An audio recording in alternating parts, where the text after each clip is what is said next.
Assalamualaikum warahmatullahi wabarakatuh. Alhamdulillahirabbil alamin wassalatu wassalamu ala asyrafil anbiya'i wal mursalin wa ala alihi wa sahbihi ajma'in. Saya ingin bicara tentang sengketa Rocky Gerung melawan PT Sentul City Tbk terbuka. Nah, saya sepenuhnya setuju dengan pendapat Mas Fadlizon bahwa sengketa tanah antara Rocky Gerung versus PT Sentul City merupakan kasus gunung es. Artinya terdapat masalah yang luar biasa besarnya dalam kasus pertanahan di negara kita. Ini hanya kecil, ya, the tip of the iceberg, tapi yang di dalamnya itu memang besar sekali.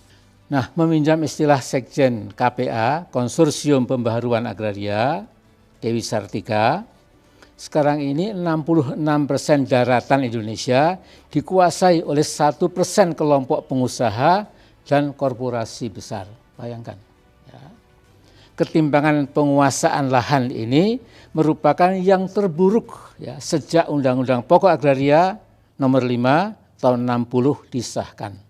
Luar biasa. Yang paling buruk.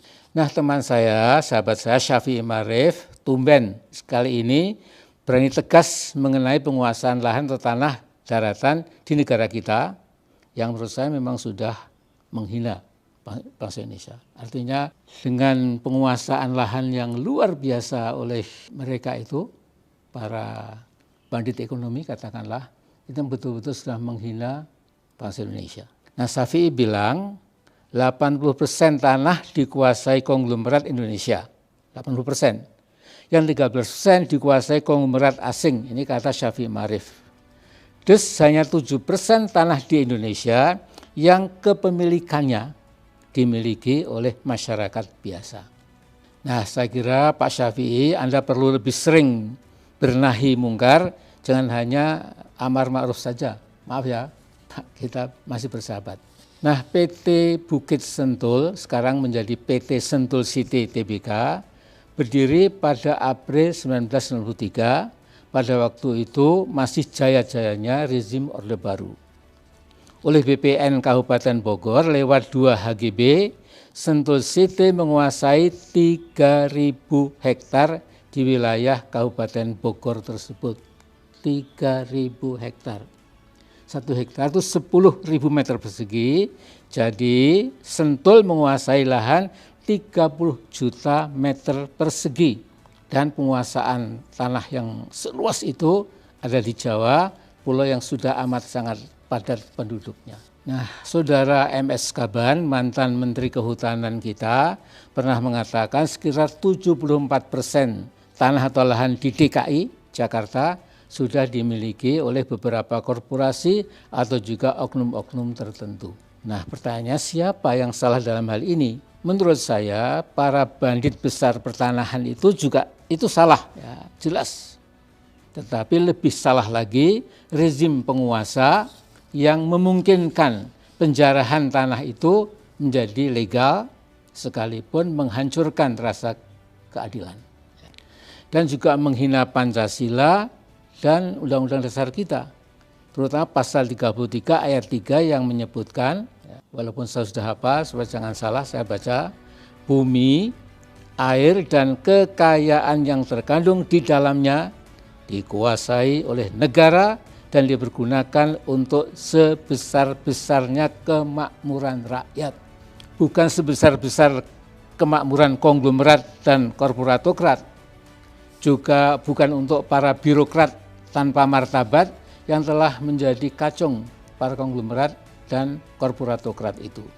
Nah, sekitar 2 tahun lalu saya banyak dihujat ketika mengingatkan Presiden Jokowi jangan hanya bagi-bagi sertifikat untuk para petani dan rakyat kecil. Itu sudah bagus, ya, bagus. Tetapi lupa sama sekali peran para bandit pertanahan yang telah menyengsarakan rakyat banyak. Singkat kata, sesungguhnya ada agenda sangat mendesak buat bangsa kita agar penguasaan lahan oleh para bandit ekonomi itu harus direkonstruksi kembali. Ini sesuai dengan amanat konstitusi. Nah, ada teman yang mengatakan harus ada revolusi, walaupun mungkin ada risiko bloodshed atau pertumpahan darah, kata teman saya itu. Dan saya tegaskan tidak perlu sama sekali revolusi. Ada jalan mudah bila para wakil rakyat dan pemerintah yang katanya merakyat itu punya political will, punya iradah, punya willingness, punya keinginan yang bulat, yang utuh, yaitu pegang kuat-kuat konstitusi kita dan terbitkan undang-undang baru yang membela rakyat dan bangsa sendiri. Seluruh undang-undang, peraturan pemerintah, peraturan presiden dan lain-lain yang jelas-jelas menghamba pada kepentingan para bandit ekonomi dan pertanahan itu segera dikubur. Kita kubur bersama-sama. Kemudian terbitkan semua perangkat perundang-undangan yang pro rakyat banyak, undang-undang yang pro bono publico. Jadi Mas Haris Azhar teruskan membela Pak Roky Gerung dari sisi hukum sejauh Anda dan teman-teman bisa, tapi juga tidak kalah pentingnya, bahkan lebih penting lagi bahwa Sentul City ini merupakan kasus kecil sesungguhnya dibandingkan yang gede-gede. Ya. Yang ini saya kira kalau kita punya political will, para wakil rakyat bukan membela, maaf ya, bandit-bandit ekonomi itu, ya, bilalah rakyat yang telah mengirim Anda ke DPR, ke MPR, ke DPD, dan lain-lain. Ya. Saya kira masih ada kemungkinan besar, ya, asal kita tadi punya kemauan politik. Saya ini dulu, ya, saya sudah lama tidak muncul. Assalamualaikum warahmatullahi wabarakatuh.